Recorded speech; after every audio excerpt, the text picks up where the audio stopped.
नमस्कार किसान भाई, मैं पंकज किसान क्रॉप डॉक्टर बैच नंबर 12 से हूँ और आज मैं अपने किसान भाई बहनों के संग में खड़ा हुआ हूँ और इनकी कुछ समस्याएं हम लोग जानना चाहेंगे आज। तो आप लोग देखिए, ये सारे अध्यापक किसान हैं ये, और मुझे नहीं लगता कि इनसे बड़ा कोई इंसान दुनिया में होगा, क्योंकि ये बच्चों को सुधारते भी हैं और बच्चों का पेट भी भरते हैं। तो इनसे बड़ा कोई मुझे नहीं लगता कि कोई हो सकता है। तो ये अध्यापक किसान हैं सारे, बच्चों को पढ़ाते भी हैं और अपने एक्स्ट्रा टाइम में अपनी खेती को भी देखते हैं। तो देखिए, आज हम इनकी समस्याएं सुनेंगे और अगर बलराम किसान जी मुझे सुन रहे हों तो इनकी समस्याओं पर भी ध्यान दें और मुझे थोड़ा सा बताएं इनके बारे में, तो मैं इनकी समस्याओं को दूर कर सकूँ। धन्यवाद। अब मैं किसानों से अवगत करवाता हूँ। ये सारे मेरे सामने अध्यापक किसान बैठे हुए हैं और कुछ बहनें भी हैं हमारी जो कि गार्डनिंग करती हैं अपनी, तो वो भी अपनी समस्याएँ पूछेंगी। तो सर, ये हमारे करतार सिंह, बताइए आगे।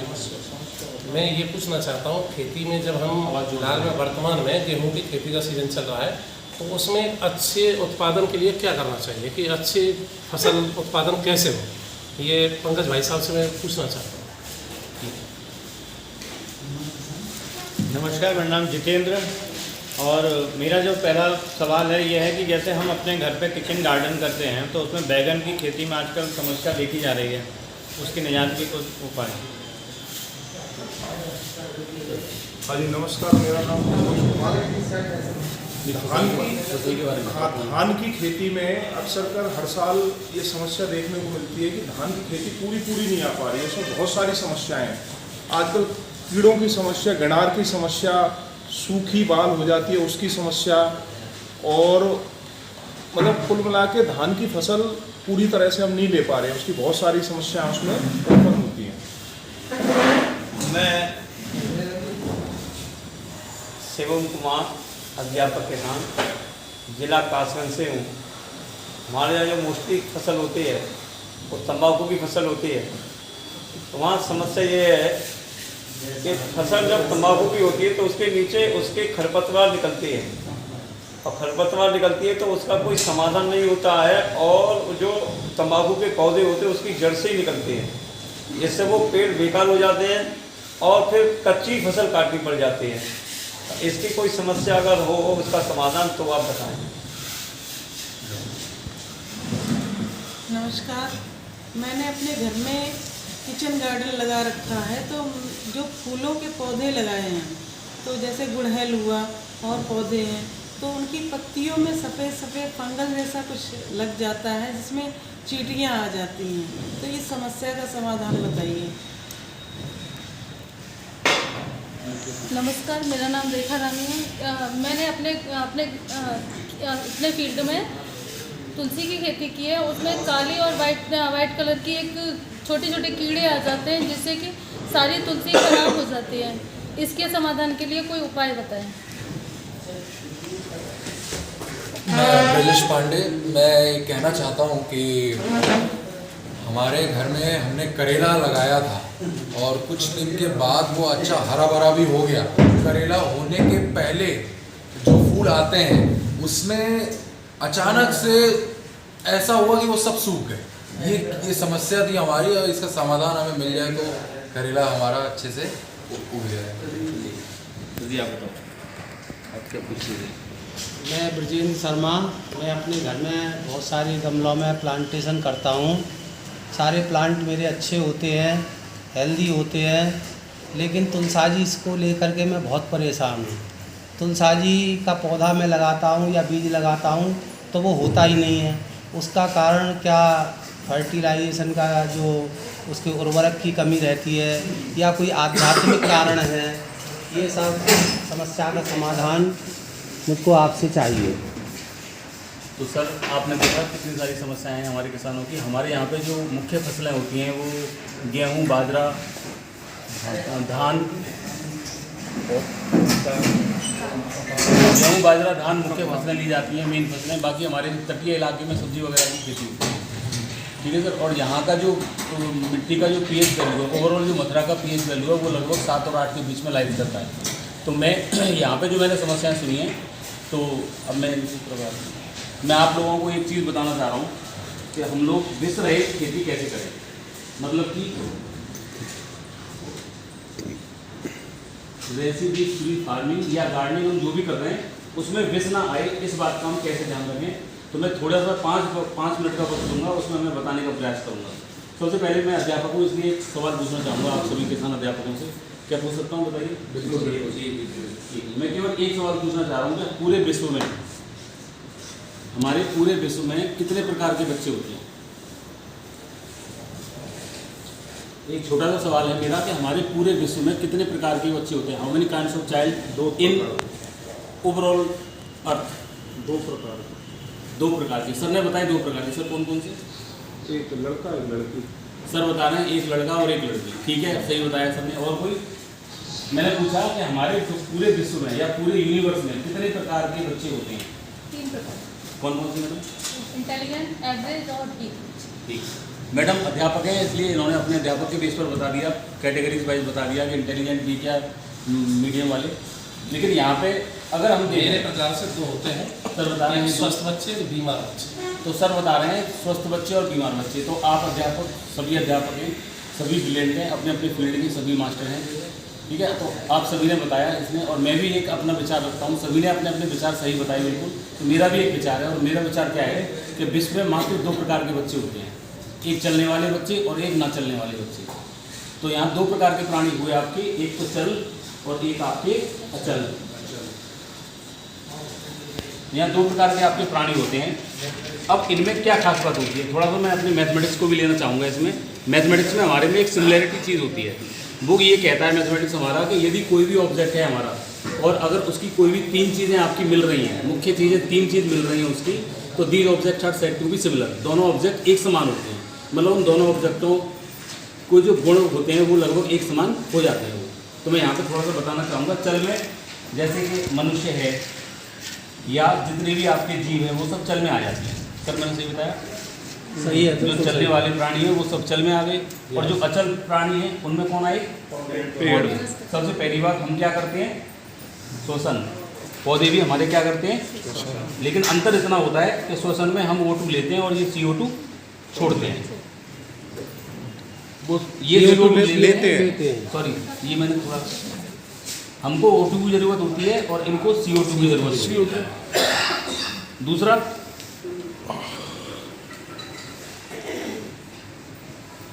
ग्रोथ हमें भी होती है और ग्रोथ इनमें भी होती है। एक सिमिलरिटी, दूसरी सिमिलरिटी, और एक हो रहा है तीसरी सिमिलरिटी, एक्सक्रिएशन। भोजन ये भी करते हैं, भोजन हम भी करते हैं। एक और चौथी सबसे बड़ी सिमिलरिटी है, विष्ठा हम भी देते हैं और विष्ठा ये भी देते हैं। ये मैंने सिमिलरिटीज बताई 1 2 3 4, ये तो 4 हो गई, लेकिन 3 अगर हो जाएंगी तो भी सिमिलर माने जाएंगे। तो हम कह सकते हैं कि जैसे हमारे बच्चे होते हैं वैसे ही हमारे पौधे भी होते हैं। तो मनुष्य के बच्चे में और पौधे में कोई अंतर नहीं होता। पौधे को पालना हमको अच्छी तरह से आना चाहिए। तो ये मैंने बताया, थोड़ा सा यहाँ समझने का और प्रयास करते हैं। विष्ठा का मतलब होता है मल।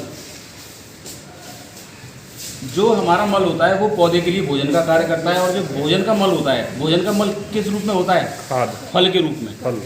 फल के रूप में होता है। पौधा, कोई भी पौधा अपना फल कभी नहीं खाता।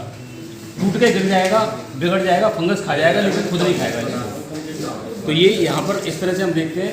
तो निश्चित रूप से ये बात जरूर है, जैसे हम अपने बच्चे को पालते हैं वैसे हमें पौधे की भी ज़रूरत होती है। और हमारा जो खेती का तरीका है वो अलग अलग है। खेती हम लोग किस तरह से कर रहे हैं कि खेती में एक बार गए, 7 दिन में एक बार पानी दे दिया पौधों में, बस छोड़ दिया 7 दिन के लिए या महीने भर के लिए छोड़ दिया उनको। ऐसा नहीं। क्या बच्चे के साथ ऐसा कर सकते हैं कि बच्चे को 1 दिन पानी पिला दें, 7 दिन बाद दे, फिर उसको आप नहीं कर सकते ऐसा। तो आप अपनी खेती में यदि टेक्निक में आप अपने में चेंज करेंगे तो निश्चित रूप से आपका उत्पादन बिल्कुल बढ़ेगा, और आपका जो आप जो यूज़ करते हैं पैसा अपनी खेती में वो आपका आधा होगा। लेकिन उसकी कुछ टेक्निक्स है वो आपको सीखनी पड़ेंगी। यही टेक्निक्स बलराम किसान जी ने सिखाई हैं, और किसान पाठशाला इसको बहुत अच्छी तरह से रन कर रहा है। तो मैं इन सभी को भी किसान पाठशाला का लिंक दूंगा मैं, जिससे कि ये जुड़ें और सीखें नई नई बातों को। ठीक है। अब यहाँ पे सबसे बड़ी बात आई जो किसान अध्यापक किसानों ने बताया मुझे कि हमारे पौधों में समस्या आती है।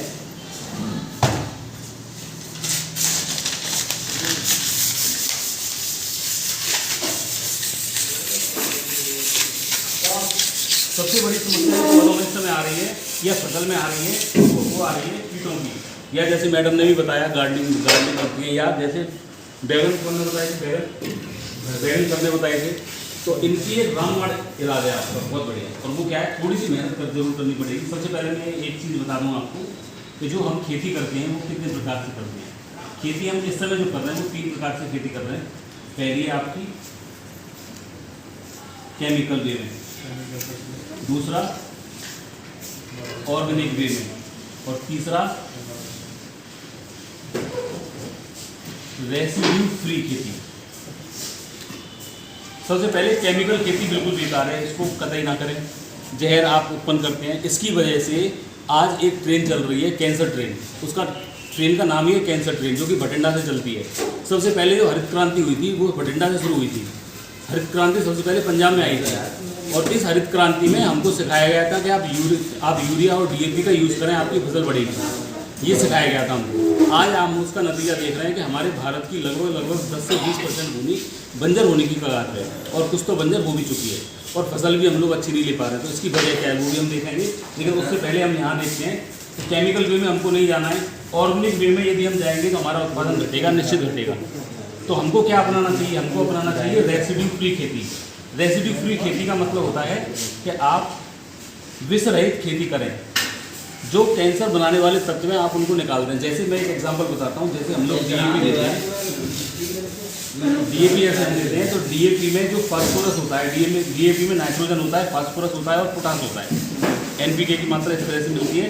तो यहाँ पे अगर हम पोटास की बात करते हैं, उसकी फास्फोरस की बात करते हैं, अगर मान लो हम 100 किलो फास्फोरस अपने खेत में दे रहे हैं, तो केवल उसका 20% लगेगा। 80% कहाँ जाएगा नहीं पता। केवल पौधे ने कितना दिया, आपके ने केवल 20% दिया, बाकी का 80% कहाँ गया? 80% ही हमारा भूमि में मिल गया, और भूमि में मिल करके इसने भूमि को कड़क कर दिया, और कड़क हो गई भूमि आपकी। इसका मतलब आपकी भूमि का pH 8 के आसपास हो गया, आपकी भूमि का pH बढ़ गया। और जैसे ही आपकी भूमि का pH बढ़ेगा, आपका पौधा भोजन लेना बंद कर देगा, पौधा अपना फूड अपटेक नहीं करेगा तो आपकी फसल नहीं होगी। तो ये इसका मतलब होता है। लेकिन इसी को एक अलग तरीके से यदि हम डालें किस तरह से डालें? जैसे आप DAP डालना चाह रहे हैं, 100 किलो आप DAP डालना चाह रहे हैं, तो 100 किलो DAP ले लें, प्लस इसमें इसका 3 गुना मतलब लगभग 300 किलो आप इसमें पका हुआ गोबर ले लें, प्लस इसमें 200 ग्राम वाइसेनोमेटा ले लें, और प्लस इसमें 50 ग्राम पोटेशियम फुलवेट ले लें, और इसी में 50 ग्राम पोटेशियम ह्यूमेट ले लें।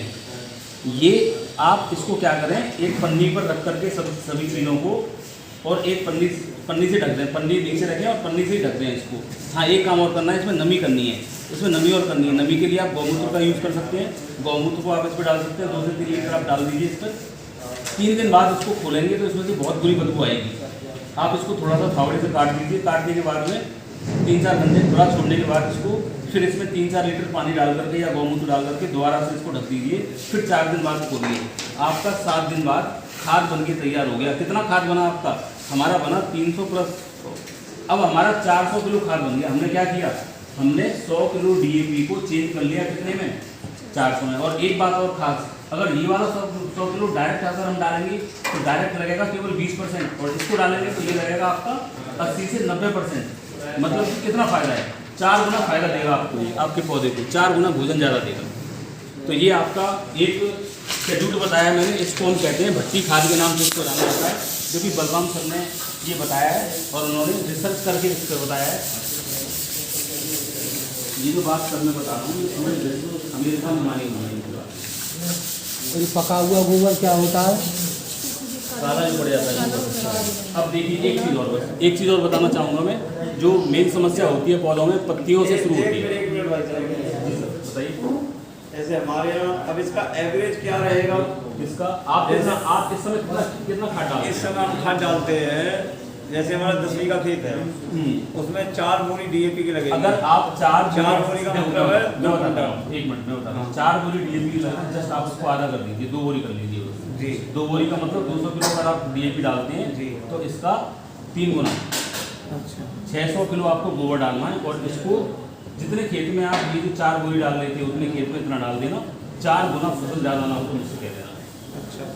ये फैक्ट बात है, आजमाई हुई बात है, टेस्टेड बात है, ये सारी प्रयोगशाला में टेस्ट की हुई बात बता रहा हूँ मैं आपको। गोबर डाल करके और जो मैंने बता ताजी गोबर, थोड़ी गोबर सड़ा हुआ वैसा होना चाहिए। हाँ, पका हुआ गोबर। एक चीज़ और देखते हैं, और ये भी बहुत है, और इसका नाम है BM स्प्रे।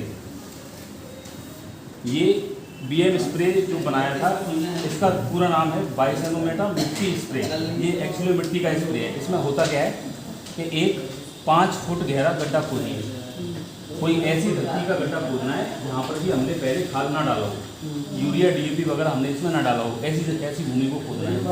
ये 5 फुट गहरा गड्ढा खोद करके, जब गड्ढा खुद जाए तो उसकी दीवारों को झाड़िए, झाड़ करके, मतलब फावड़े वगैरह से या खुरपी वगैरह से झाड़ करके लगभग 20 किलो मिट्टी इकट्ठा करो। ये 20 किलो मिट्टी इकट्ठा होगी, प्लस इसमें 200 लीटर पानी मिलाओ, और प्लस इसमें 200 ग्राम बाइसेनोमेटा मिला लो। ठीक है, 20 किलोग्राम मिट्टी, 200 लीटर पानी और 200 ग्राम बाइसेनोमेटा। दुनिया का सबसे नंबर 1 फर्स्ट ग्रेड का आपका स्प्रे तैयार है। चाहे आपके खेत में झुलसा रोग आता हो पत्तियों पे, चाहे आपकी कोई इल्ली आती हो, चाहे आपका पत्ता टूट करके गिरता हो, चाहे आपके बैगन का कोई भी रोग हो, चाहे कोई भी सब्जी हो, ये हमेशा काम करेगा। बस करना कैसे है इसको, हर 7वें दिन फसल बोने के जैसे आपका पौधा थोड़ा सा भी छोटा हो जाए, 7 दिन बाद आप फिर उसके बाद में 14 दिन बाद आप इसको ऐसे डालते रहिए। चाहे आप गार्डनिंग कर रहे हो, चाहे आप फार्मिंग कर रहे हो, दोनों के लिए बहुत ही बेस्ट चीज़ है। अगर आपको और अधिक जानकारी चाहिए तो 999 नंबर का एक वीडियो है बलराम सर का, उसको आप देख सकते हैं। उसमें ये सारी जानकारी आपको वहाँ पे मिल जाएगी। उन्होंने बहुत अच्छी तरीके से इसको समझाया हुआ है। अच्छा, तो किसान भाइयों, किसान अध्यापकों को सबको नमस्कार मेरा। नमस्कार। राम राम साहब।